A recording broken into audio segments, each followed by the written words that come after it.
Have you worked while having COVID? Something I've been noticing a lot lately in my corporate job is that people are tending to just work through having COVID. It's quite a strange phenomenon that after 2 years of everyone just kind of collectively prioritizing health and well-being, that we're in this era now where people are just ignoring the lessons of the past. It's almost like we're going backwards when we think about how we handle work and health. So today, besties, we're going to be discussing the normalization of working through COVID. Hello everybody, my name is Farhad and I'm your new bestie. Whether you like it or not. Okay. This is going to be a really interesting conversation because it's something that's just so fresh and so new and something that's just kind of developing as the world goes on and as we kind of come out of this pandemic era that we've been living in for the past 2 and a bit years. But I think it's interesting because it's so front of mind for a lot of my friends and my colleagues and professionals in my network that I know of. And it's something that I thought was just an Australian problem, but I've come to realize is actually a very global phenomenon. We as a society have now moved into an era post-COVID, as though it's still not around. Guess what, bitch? Coronavirus! And we've moved into this normalized era of COVID where if you test positive and you're not in ICU or you're not in hospital, there's almost an expectation that you just kind of power through it and continue working while you have COVID.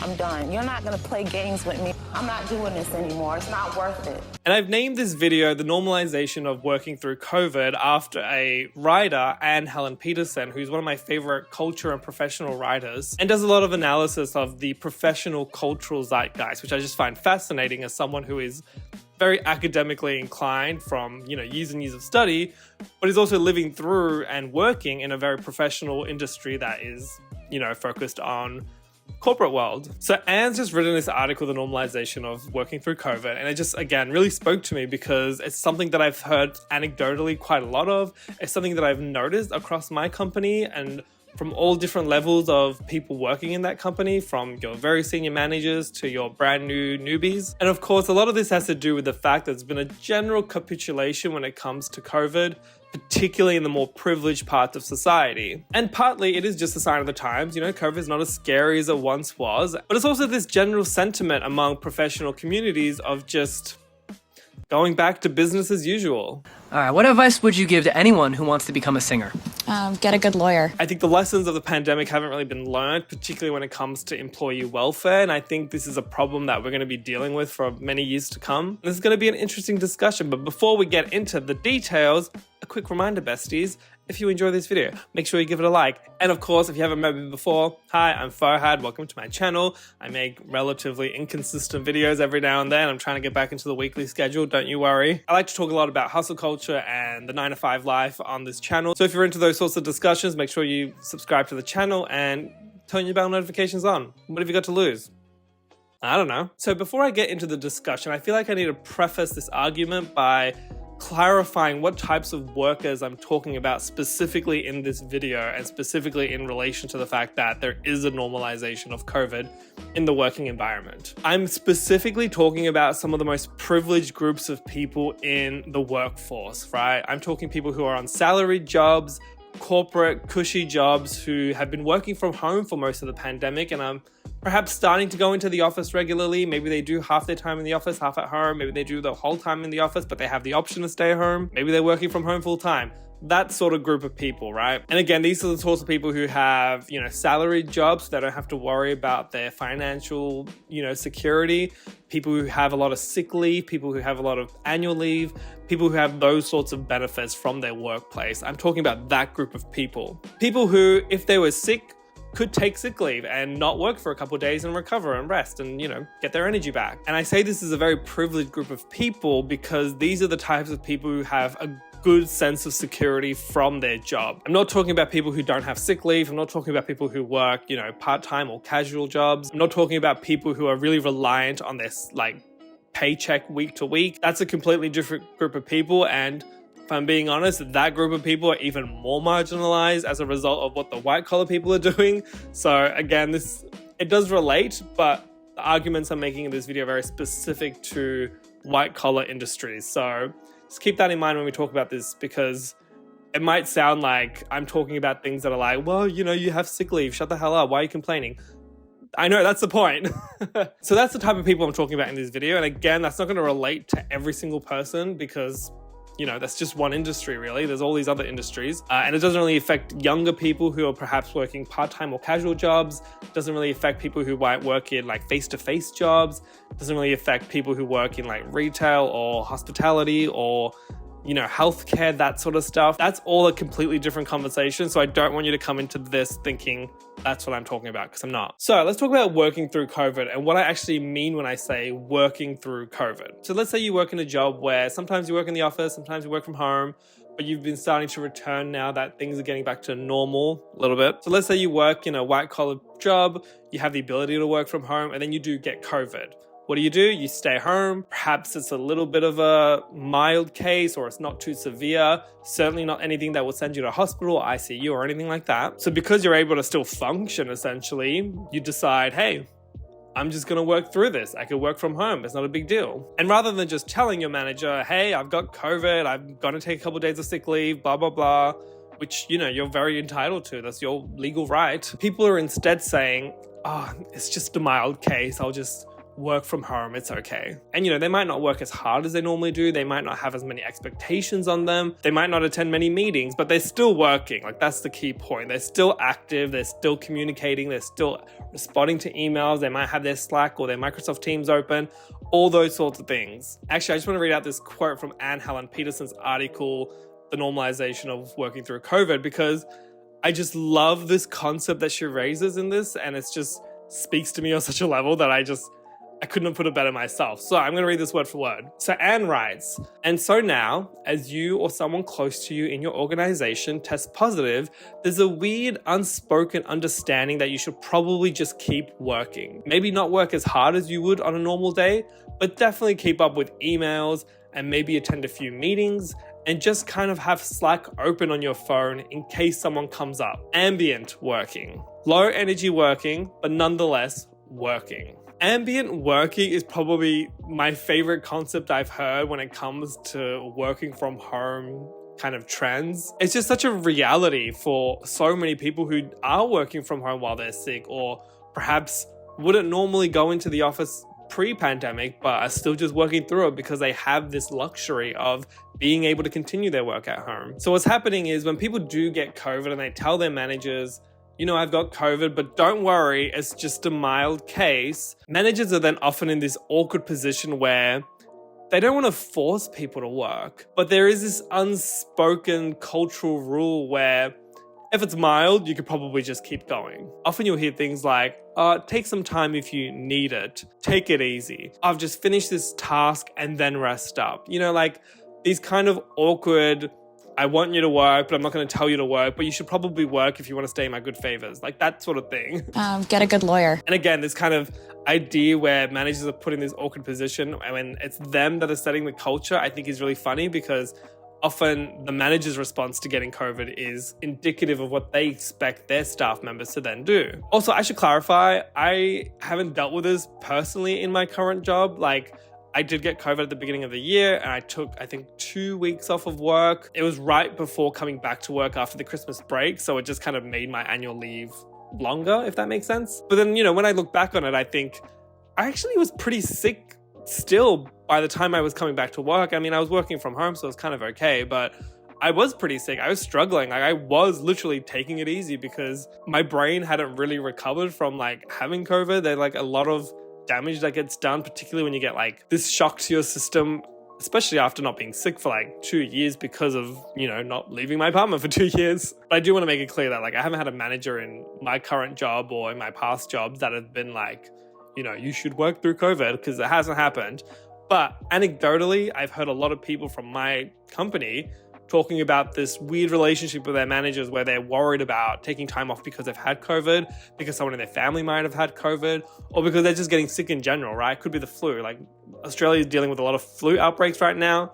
God, it just never ends in this country sometimes, I swear to God. So unsurprisingly, as per usual when it comes to these discussions about workplace culture, this whole discussion comes down to some issues in our workforce hustle culture. So in an article, Anne describes it as a morally bankrupt line of thinking when it comes to ignoring our personal health and well-being in favor of pleasing the bosses or pleasing the masses at our work. And it's all in the spirit of keeping up with the hustle culture set by corporations and businesses. And professionally, the ultimate measure of good work tends to be productivity, being efficient, being effective, delivering outcomes, all these kind of buzzwords you'll hear in every corporate meeting across the world. And that's a common thread across all organizations around the world, which is kind of unfortunately a byproduct of the way we view work and we view labor. And again, it's disheartening because I'm talking about a group of people who have access to paid leave, access to annual leave, are able to work from home. This group of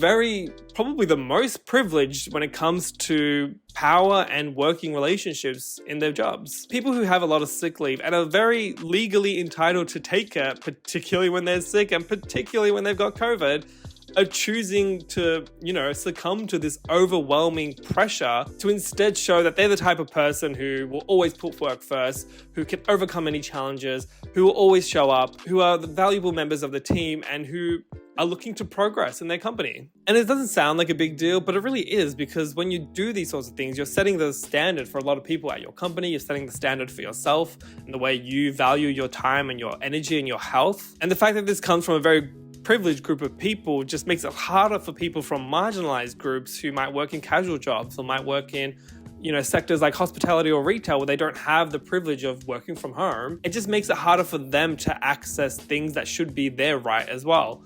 Paid time off, sick leave, well-being and healthcare and mental health days, all these sorts of things that should be a given no matter where you work are suddenly only delegated to this very privileged group of people who hold a lot of power in their workplace, but then are succumbing to the pressure of their corporation and not exercising their rights. So I want to talk about what we as a society can actually do about this problem. Like, what can we do to combat long-held professional mindsets? How do we break away from the mold of productivity and hustle culture? It's a tough challenge, and it's not something that can be done overnight, and it's not something that should be left to just the leaders in charge or the senior leaders or your managers or anything like that. Although managers do have a really important role in this, and I'll talk about that. I mentioned the unspoken rule of just working through COVID and setting that standard. But one way to actually take that power back is to make a clear statement. Don't work through COVID. Take your sick leave. Take your time off. Yeah, I can. Send an email to your manager saying, I have COVID. I'm going to be away from this day to this day. I'll let you know how I go. It seems inconsequential when we say things like, oh, it's just a couple days. It might be a week. What's the big deal? Like, I'll just work through it. It's fine. But it is a big deal because you are setting the tone for the rest of your team, for the rest of your company, for the rest of the people who are around you and know you and might respect you and look up to you or anything like that. You're setting the tone, you're setting the culture, and you're setting the expectations. So when you work through COVID, you're almost giving into the silent rule that I worked through COVID and I expect the rest of you to work through COVID. If you work in a team, your colleagues will see that you've taken time off because you've had COVID and you've chosen to do that, and that's fine. But it'll also be a little signal to them so that they know that it's okay. Like, they could do that too, that if they get sick, they should be able to take sick leave. We did it, Joe.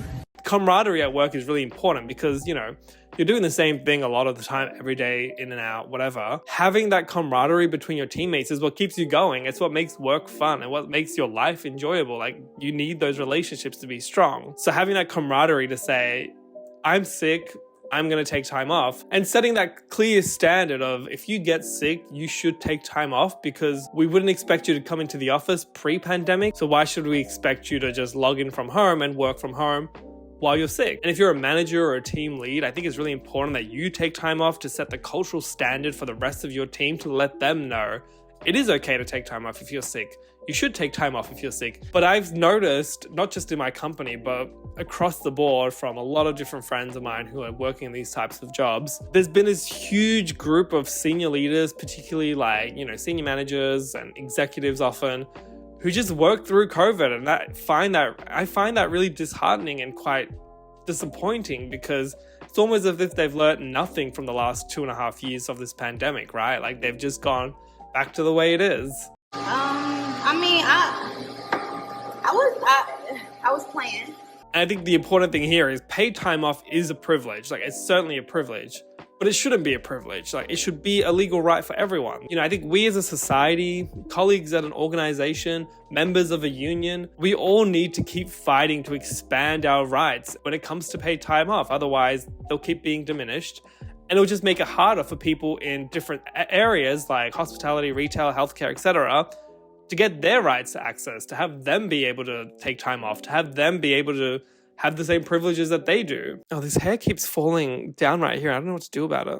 Ugh. So ultimately, this comes down to the fact that people really need to recognize that they have privilege to take time off work and that they should take advantage of that privilege to take time off work. Allowing yourself to be drawn into workplace cultures where you're expected to work through COVID is doing yourself and the society at large a huge disservice, is doing the last century's union movements a huge disservice. We shouldn't have to have the weight of, you know, these sorts of things on our shoulders, but we do, whether we like it or not, we do. That's why I hope to see more people, when they are sick, take the time off, make it clear to their teammates that they're taking time off because they're sick. Because the more I see people who are still working through COVID, the more disheartened I get and the more frustrated I get that the lessons of the pandemic have yet to be learned. You know, it might be ambient working, as Anne Helen Peterson says, but it's still work. You know, it's interesting because COVID seemed to be this huge reckoning in the professional world when it first emerged, right? It was like a promised time where we would all rethink the way we value our work time, we would all rethink the way we value labor,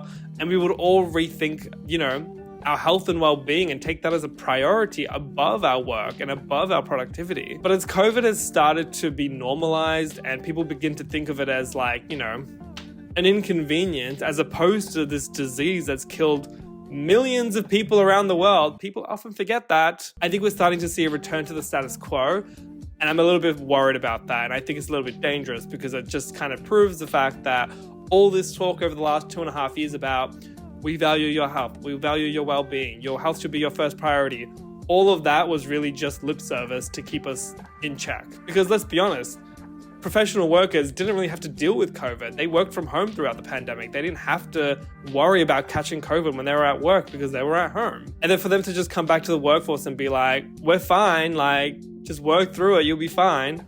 It's just so disappointing. And I hope that's not the case because, again, it's just a big step backwards. So again, if you do work in like a corporate job, white collar, work from home available, I really do hope you think about the fact that if you do get sick, you do take time off work firstly, and that you think about the way that impacts the rest of your team, your colleagues at large, and what that means for your organization in general. Because, you know, I'd hate to see people just returning to the status quo of we just work and work and work and work. Anyway, I just wanted to have this discussion with you guys because I've been thinking about it a lot lately, and I've been seeing a lot of people in my social circles who are dealing with this sort of shit.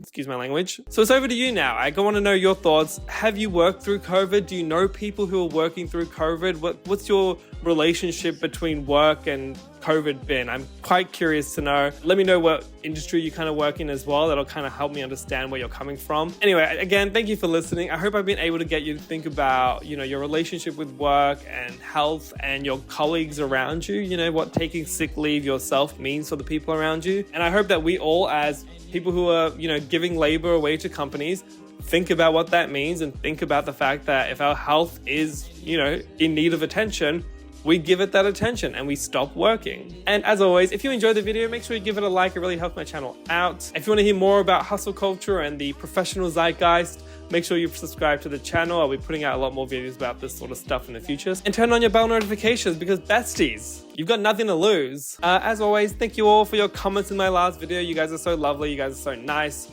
I know it takes me so long to respond to comments, but I swear to God, I will literally post a video on YouTube, throw my phone into the other room, and then like delete the YouTube app so I just don't look at it for like a week. And then I'm like, oh yeah, I forgot I posted a video on YouTube. Then I go back and I'm like responding to comments from like 3 weeks ago. So if you ever comment on a video and you don't get a response, just wait, it'll come, I promise. You can follow me on social media. I'm on Instagram, it's just at Farhad. I'll put a link in the description. And I think that's everything I wanted to say today. So until next time, besties, bye. Missing someone.